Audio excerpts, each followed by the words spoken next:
Assalamualaikum, hai minasan, ketemu lagi bareng aku di channel aku. Alhamdulillah hari ini aku mau ke sebuah acara komunitas muslim Indonesia, namanya PM Kanto, bukan Perdana Menteri ya, ini pengajian muslimah Kanto. Kanto itu wilayah bagian Tokyo, Kanagawa dan sekitarnya. Kalau kalau Osaka itu namanya Kansai ya kalau nggak salah. Dan kebetulan karena pengajian kali ini hostnya itu di Ichigao, di tempat musola kita. Aku alhamdulillah diminta untuk mengisi acara, menjadi pemateri tentang materi keterampilan. Nanti di sana aku juga bakal kasih tips-tips bagaimana cara mengabadikan momen keluarga bersama keluarga melalui video. Oke, jadi nonton sampai selesai ya. Guys, kebetulan karena musolanya nggak begitu jauh dari sini, mungkin sekitar kalau naik kereta 2 stasiun gitu, jadi kita mau naik sepeda aja. Ini aku pasang baterainya dulu.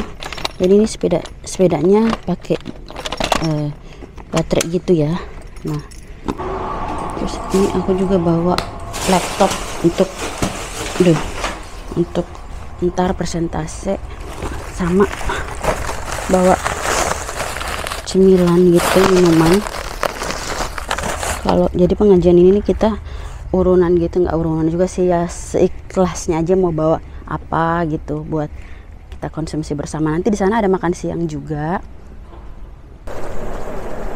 Guys, sekarang kita lagi OTW menuju musola.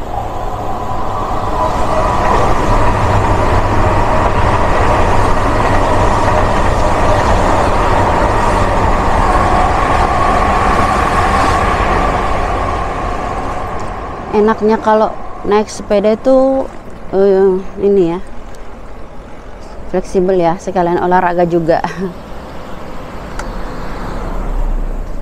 Kalau naik kereta kan enak juga, tapi kalau dari rumahku ke stasiun kereta itu mesti jalan kaki lagi sekitar 8-10 menit gitu. Nggak begitu jauh sih, sekilo lah ya, 1 kilo, nggak nyampe 10 menit ya, 10 menitan lah kira-kira. Jadi mesti jalan kaki dulu dan nunggu dulu. Dan kebetulan musola Ichigao ini nggak ada itunya guys, nggak ada tempat, bukan pemberhentian ekspres gitu, jadi nggak ada kereta ekspres yang lewat sana. Jadi sama aja sih, mesti nunggu lama lagi. Jadi mendingan naik sepeda, lebih enak. Pagi-pagi juga adem ya, nggak panas-panas banget, sekalian olahraga.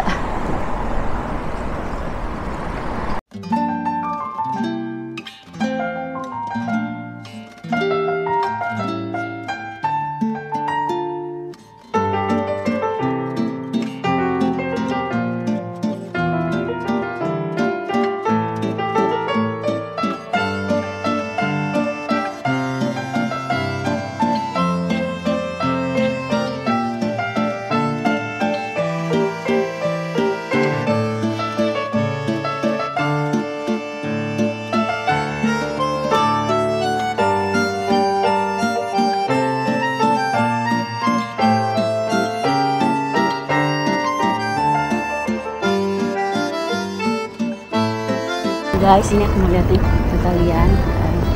Ini ada kebun-kebun ini di pinggir ini nih. Nah, biasanya tuh ada kayak ininya loh. Mereka jualan ini nih.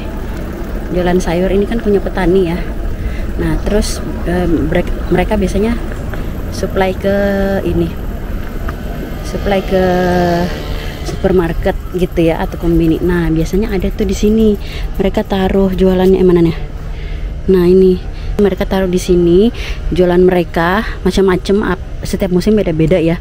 Nah, terus nanti ditaruh di sini harganya. Jadi kita tinggal ini aja, tinggal ambil, tinggal simpan uang di sini. Udah jadi kayak kantin kejujuran gitu. gitu guys.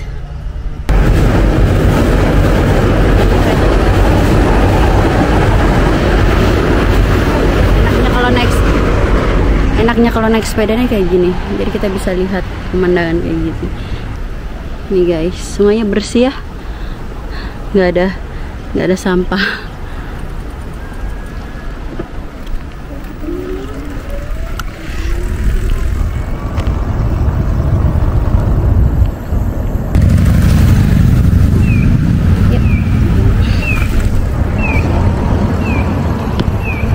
Musolanya itu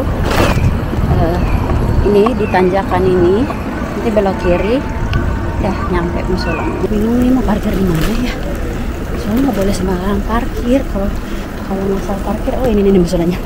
Kalau nggak salah parkir bisa jadi ditilang, diangkut sepeda kita guys. Ntar dulu, aku bingung parkirnya bawah aja kali ya. Hai minasang, alhamdulillah kita udah nyampe di musolanya. Ini susah banget parkirnya. Tuh lihat sepedanya di belakang, kelihatan nggak? Tuh parkirnya, aduh susah banget turunan gitu. Ayo kita masuk.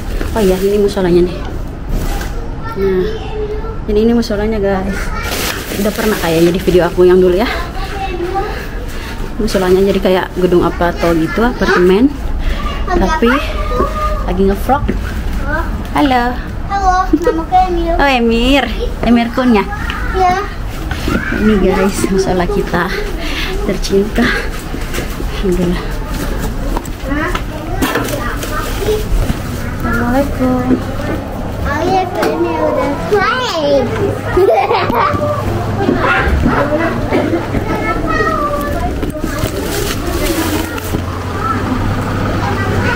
Ini ibu lagi nyiapin makanan.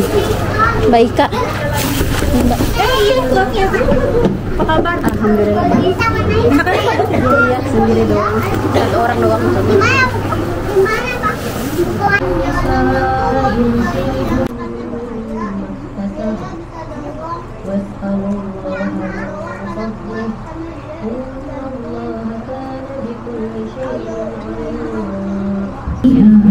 Penting ya, jangan sampai kita sebagai pengelola keuangan keluarga itu tidak tahu hak dan kewajiban masing-masing anggota keluarga di dalam kepemilikan harta. Ya, kita masuk ke apa namanya dasar dari ini ya, materi hari kita tentang keuangan di dalam Islam ya. Jadi di surat An-Nisa. Hai minasang, ini sekarang kita lagi ngantri mau makan siang dulu. Insyaallah tadi habis sholat berjamaah. Ini sekarang kita mau makan siang dulu sama panitia PM Kanto sama peserta PM Kanto. Ini kita ambil nasi dulu, hilia juga sekalian. Ini menunya guys, ada opor, itu ada sayuran, acar, sama telur balado, kerupuk, gini-gini lah. Alhamdulillah. Jadi perkenalkan, nama saya Febrina. Saya tinggal di Aubadai bersama suami dan anak saya. Jadi saya di sini juga baru banget di Jepang, belum setahun. Oktober tahun lalu saya berangkat bersama suami dan anak. Sebelumnya saya tinggal 3 bulan di Tokyo, di Otsuka. Kemudian alhamdulillah saya dapat pindah ke sini di Kanagawa di Aubadai per Januari tahun ini. Jadi belum 9 bulan ya. Itu tips yang pertama, rencanakan terlebih dahulu.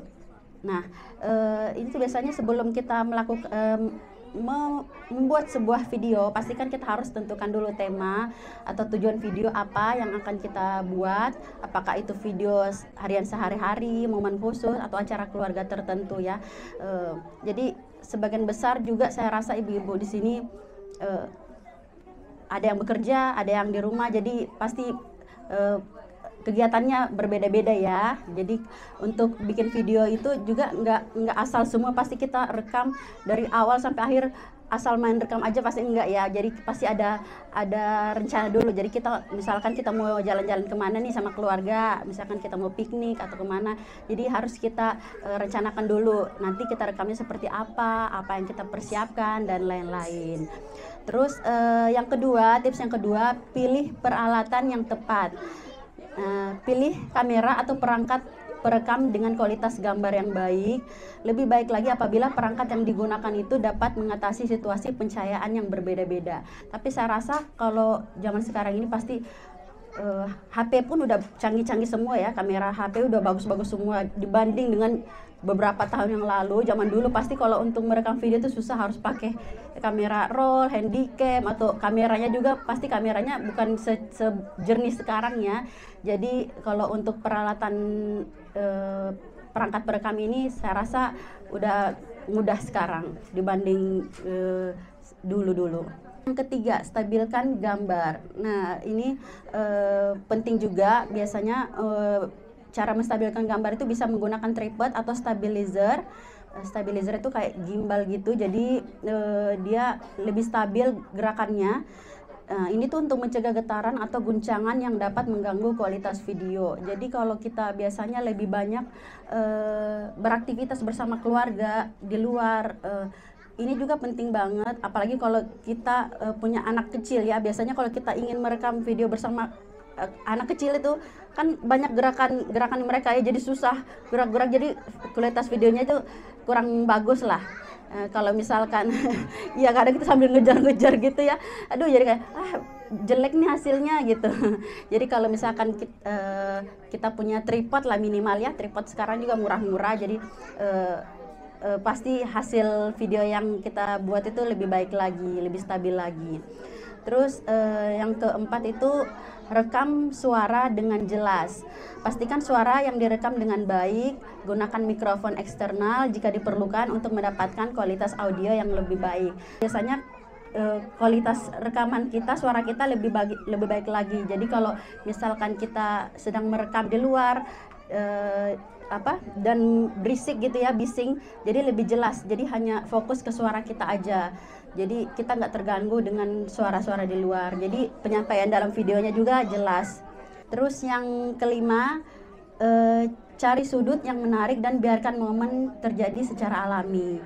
Jadi kita coba cari berbagai sudut pengambilan gambar untuk mendapatkan variasi yang menarik, dan biarkan momen berjalan dengan alaminya, karena kebersamaan dan keautentikan momen adalah yang terpenting. Nah, ini tuh biasanya cari sudut yang menarik ini juga susah-susah gampang ya. Kadang itu kalau yang nggak biasa video gitu, yang nggak seneng video kadang kurang mengerti. Tapi kalau yang hobi fotografi, yang sering video gitu pasti udah ngerti lah yang mana angle-angle yang pas gitu. Jadi biar nggak monoton juga video yang kita buat. Dan biarkan aja momen terjadi secara alami. Jadi misalkan ya kalau kita lagi beraktivitas, merekam aktivitas bersama anak atau keluarga, kita nggak usah gitu ya maksa mereka, ayo lihat kamera dulu sini, masuk frame dulu gitu. Biarkan aja mereka melakukan aktivitas seperti biasa. Jadi kita rekam real aja gitu, nggak usah dibuat-buat lah. Terus yang keenam, tips yang keenam ini edit dengan bijak. Nah, gunakan perangkat lunak pengeditan video untuk memotong, menyusun, dan memperbaiki klip. Atau bisa juga menambahkan elemen seperti musik, teks, atau efek visual jika diperlukan. Nah, ini ada beberapa contoh aplikasi editor video ya. Ini saya rasa udah banyak banget yang tahu juga. Biasanya yang saya gunakan ini ada 3, CapCut ini, InShoot, sama KineMaster. Nah, kalau yang CapCut sama InShoot ini gratis, ada yang berbayar juga, tapi kalau yang gratis pun itu udah bagus, jadi bisa digunakan bebas gitu. Kalau KineMaster ini biasanya kalau yang suka bikin video di YouTube, ini biasanya menggunakan ini, tapi dia berbayar. Kalau yang gratis itu biasanya ada watermarknya gitu, jadi kelihatan gitulah ya ininya, nama editor videonya. Nah, ini tuh penting juga karena kalau kita bikin video kan, kalau kita merekam video kan pasti nggak semua yang kita harus ambil ya, ada yang kita potong, ada yang kita edit. Jadi misalkan ada yang nggak pantas masuk di situ, pasti kita nggak tampilin yang baik-baiknya ya. Jadi editor video ini juga sangat mendukung. Tips ketujuh, simpan backup data. Selalu cadangkan data video yang sudah dibuat, simpan di beberapa tempat dan pilih penyimpanan yang handal seperti cloud atau disk eksternal. Nah, ini juga tips yang penting karena percuma kalau kita bikin video bagus tapi kalau kita nggak nyimpan sama aja jadi hilang gitu. Apalagi kalau di HP kan juga paling tinggi sekarang berapa, 1 tera mungkin ya kalau penyimpanannya. Tapi nggak semua juga orang pakai HP yang tinggi penyimpanan seperti itu ya. Jadi alangkah baiknya kalau kita simpan di disk eksternal atau cloud. Sekarang juga ada cloud jadi lebih gampang ya. Jadi hanya kalau cloud ini kekurangannya mungkin kita harus butuhkan data ya, dan kalau filenya besar juga mungkin downloadnya ada agak lama gitu. Jadi mungkin kalau enaknya sih disk eksternal ini. Terus yang ke-8 ini yang terakhir juga kayaknya, bagikan dan nikmati bersama keluarga. Nah, bagikan video dengan anggota keluarga lainnya sehingga semua orang dapat menikmati momen bersama-sama. Nah, bagi kita yang tinggal jauh dari keluarga, merantau seperti ini, pastikan keluarga kita ingin tahu juga ya keadaan kita seperti apa, momen-momen yang kita alami, yang kita jalani di sini bersama keluarga. Kita ingin share juga sama keluarga di Indonesia, khususnya orang tua, apalagi kalau anak-anak mungkin sama kakek neneknya gitu ya. Jadi mungkin kita bisa berbagi sama keluarga, sama orang tua, saudara, jadi bisa menikmati momen ini bersama-sama. Atau lebih mudahnya juga bisa di-share di media sosial pribadi kita seperti Instagram, Facebook dan lain-lain. Tapi mungkin ada beberapa orang yang kurang nyaman. Tapi saya rasa sekarang banyak juga yang menggunakan media sosial untuk share tentang momen-momen dalam hidupnya ya. Jadi bisa juga digunakan media sosial pribadi ini untuk share, membagikan momen-momen kita di Jepang ini. Minasang, alhamdulillah ini acaranya udah selesai. Mohon maaf kameranya udah lowbat seperti biasa karena tadi aku videonya agak lama gitu ya. Jadi kameranya lowbat dan ini aku coba pakai kamera handphone. Jadi sampai di sini dulu video aku kali ini. Jangan lupa di subscribe bagi yang belum subscribe dan juga jangan lupa di like, comment, dan share. Oke, bye bye. See you on the next video.